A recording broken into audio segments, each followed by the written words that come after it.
Hello, everyone. Welcome to the presentation on 2S LGBTQ+ and gender identities.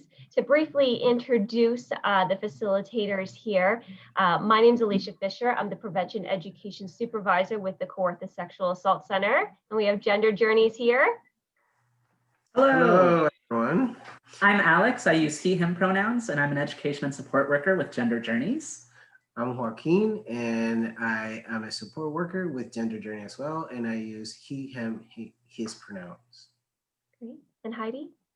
And I'm Heidi Wheatung. I'm the Indigenous mentor for 2S LGBTQ+ people at Nogojiwanong Friendship Center, and I use pronouns they, them, she, her.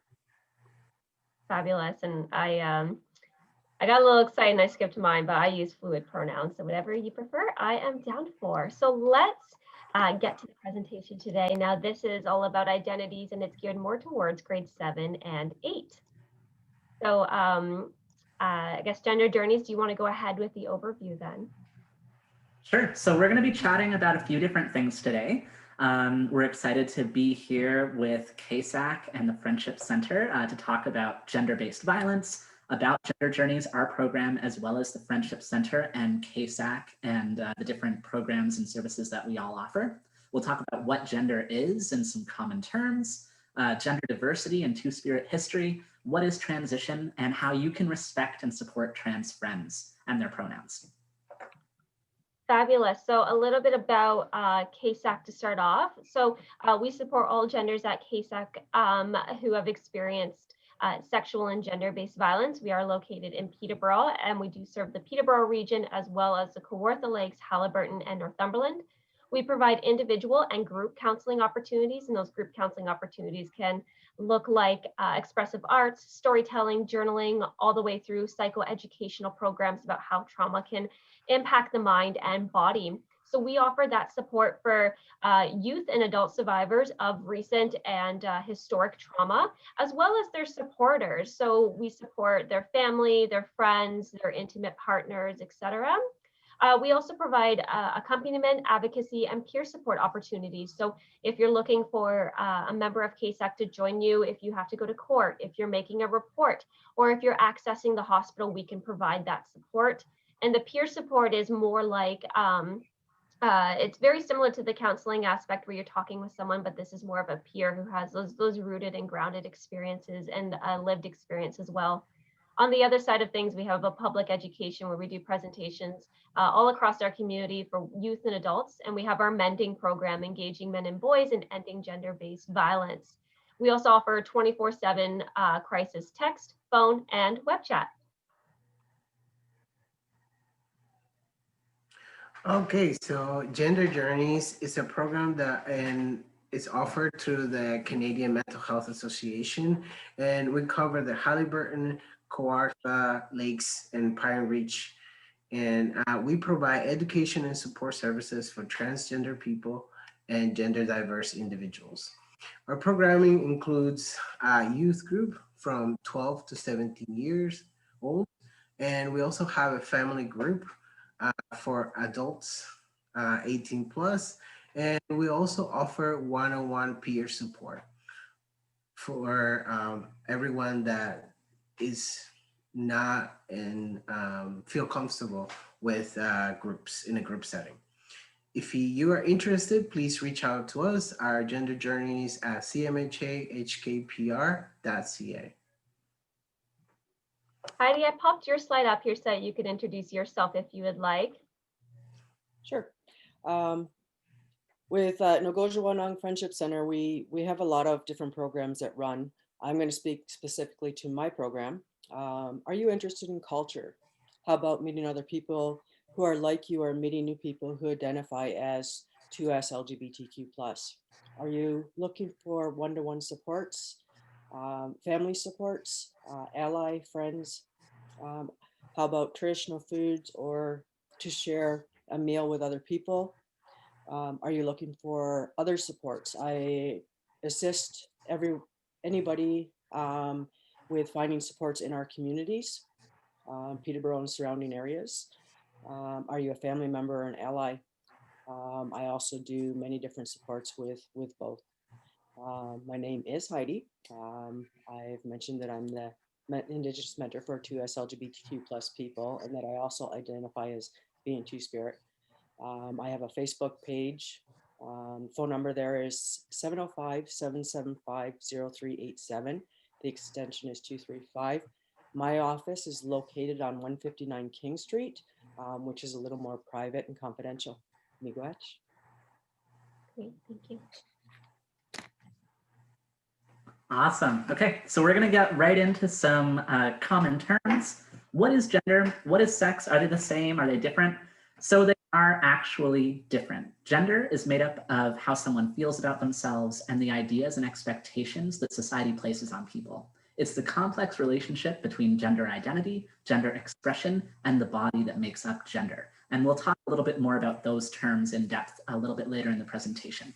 But sex, again, is separate from gender, and that is something that someone's assigned when they're born, usually based on the way their body parts look. So a doctor will hold up a newborn baby, and based on basically their genitals, they'll say, this is a baby boy or a baby girl. Sometimes they're wrong. And it's important to note that there are also many, many people who have intersex conditions that aren't always identified right at birth. So actually being intersex, so having maybe different external genitalia, different internal reproductive organs, genetic or hormonal makeup, that's about as common as having red hair. So chances are you know someone who is intersex. So another common term is gender identity, and it's gender identity is how a person feels inside, and how do they know themselves to be. Someone might identify as being a boy, a girl, a blend of both, or neither. You can't really tell someone's gender identity by looking at them or hearing them. You actually have to ask the person what their gender identity is, and they will tell you. And then there's gender expression. So that's that second piece of gender. Gender expression is all about how someone shows their sense of their gender to the people around them. Sometimes that might be through interests or hobbies, clothing, haircut, different look or style that society considers masculine or feminine. But again, it's important to note that how someone expresses or presents their gender externally might not match how they feel about themselves internally. The other term is, or the other part of that is how we feel about our own body and how others treat us based on the assumptions that they make about our bodies. For example, they only believe that tall people can play basketball, or the only people that have beards are men.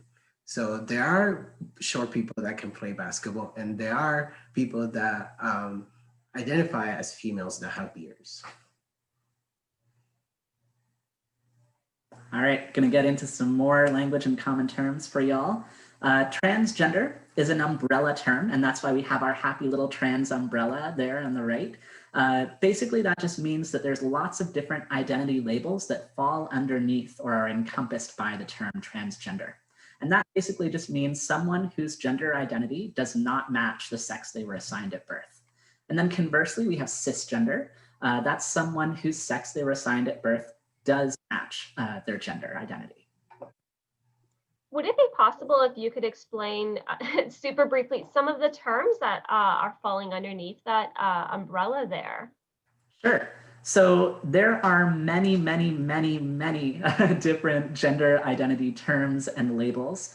Some of the ones we have here are genderqueer. That might be someone who identifies as non-binary, who might kind of feel a flow between gender identities. Agender, that's someone who doesn't identify as having a gender at all. Two-spirit, we'll talk about a little bit later, and Heidi will go into more detail. Polygender is someone who experiences and identifies as multiple gender identities. And there's so many more, but it's really important not to get caught up and bogged down in the identity labels. There are too many for you to know. I don't know them all, and I never will. But really, all you have to know is how someone is identifying themselves to you, and you need to respect that. So really, it's on a case-by-case, person-by-person basis.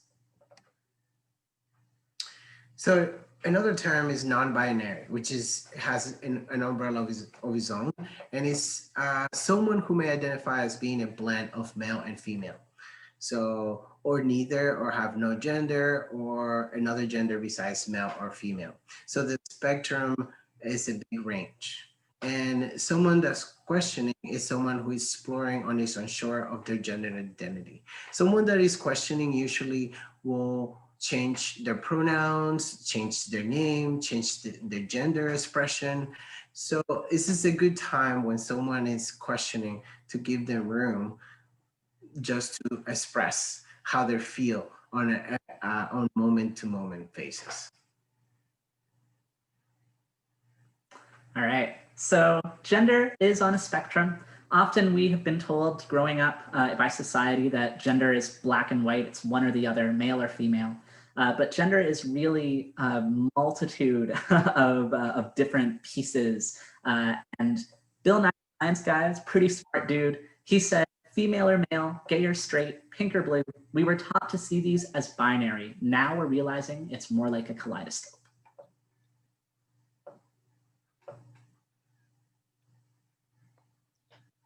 Transgender people and different gender identities other than male and female are not new. Many different cultures acknowledge that gender is not as simple as boy or girl. Here in Peterborough, Nogojiwanong Friendship Center across North America, Indigenous communities recognize Two-Spirit people. Not all of our Indigenous LGBTQ plus people identify as being Two-Spirit, and not all our Two-Spirit people identify as being under the umbrella term of LGBTQ plus. Before colonization, most Indigenous communities did not recognize gender, meaning we did not have words for he or she. We did have a ceremony or a gathering, which involved the basket and the bow. A youth would attend this ceremony or gathering, and they would go into a lodge and they would come out with a basket or a bow. Myself, I would have chose both. As I'm a Two-Spirit person, I do both a male and female role.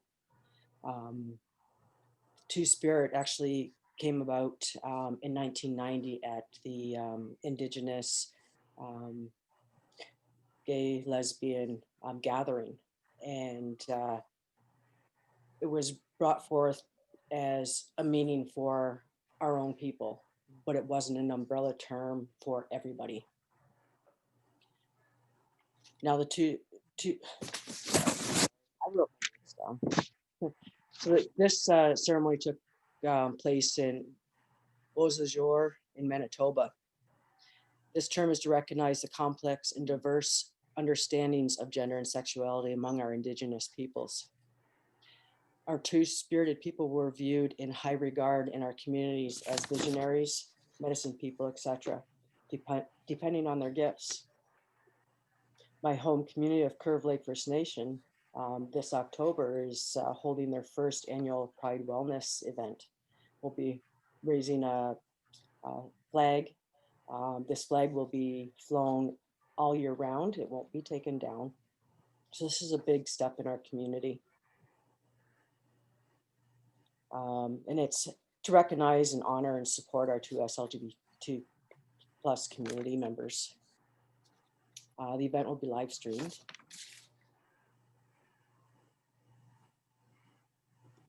Heidi, did we want to watch this video that you provided? If we could, that would be good. Yeah, let's do it. Major funding for Ingenuity was provided by the Corporation for Public Broadcasting.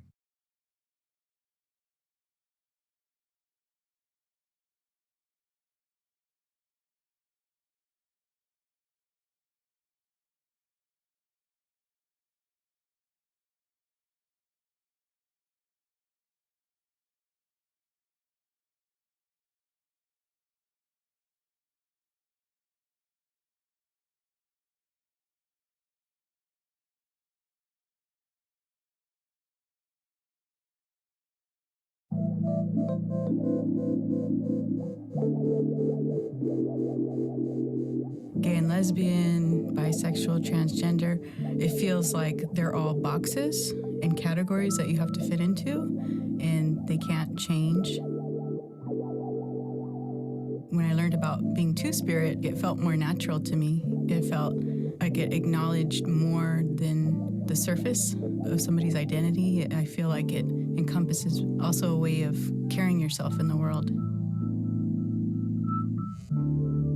What was working before colonization is this practice of passing on of, stories that allowed for people to learn about each other, to appreciate each other, and to live in a way that everyone felt like they were safe and belonged.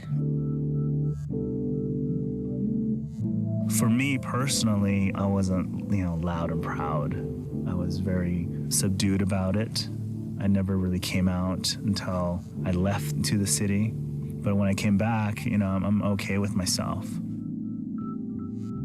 At one point, gay and lesbians were revered in Navajo culture. It's just that the influence of Christianity really skewed that view of homosexuality. It's a sacredness. Growing up here in the Bay Area, I saw other LGBT kids and I couldn't relate to them, or like I wanted to, but I didn't know how. But when I started going to Native boarding schools and I saw two-spirits, and I was like, yeah, okay, I get it now. That's where I belong, that's my place. So I started to come out. I didn't know that I could be an athlete. I didn't know I could be an intellectual. I didn't know that I could embrace all the good things that I knew about me. So my confidence level, it started to peak.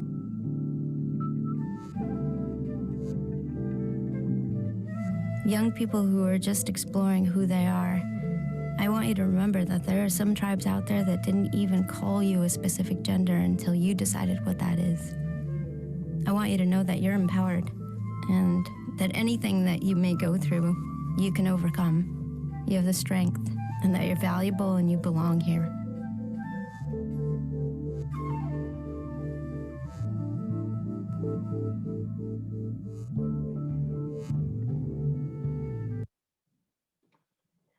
Heidi, was there anything that you wanted to add about that really beautiful video? Yes.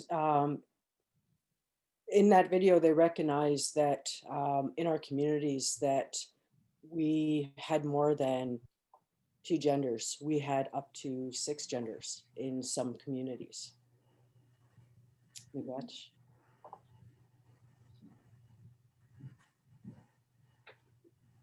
All right. Thank you so much for sharing that. That's such a beautiful video, Heidi. I think it's just really powerful. So we're going to get into what is transition. Transition is the process of making changes to affirm one's gender identity, and it is different for everyone. There's no such thing as a complete transition. It's really just about what makes you feel affirmed, what makes you feel seen and comfortable as who you are. So there's lots of different things that people can do to affirm their gender identity. They might change their name, they might have a new look, they might access hormones and surgeries, they might ask people to use a different pronoun for them, but they don't have to do any of those things to be valid as who they are. So it's really important to note that anyone can be trans and they don't have to follow a specific script or a specific process to prove that that's who they are. So what are labels? Labels are names, words, or phrases used to classify or characterize a person or a thing. Labels are necessary for human communication. So we use them to identify ourselves in a way. So like, for example, I can say I'm a parent. That's a label that I use.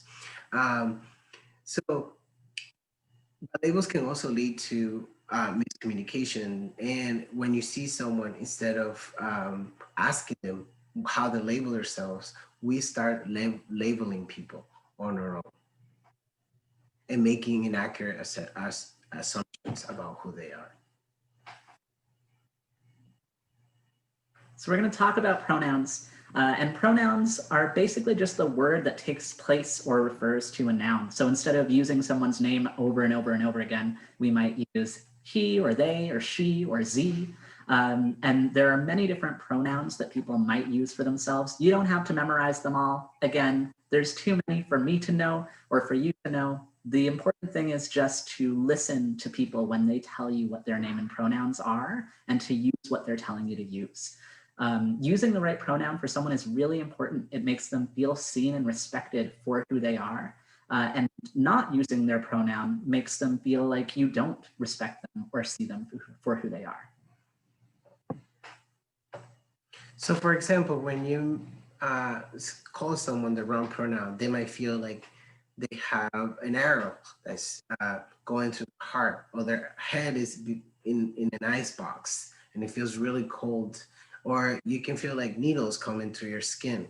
And that feels pretty horrible. But when you address someone by the right pronoun, first asking them and then using the right pronoun, that really makes the person feel so much better about themselves, and makes them feel that they make them feel seen and heard.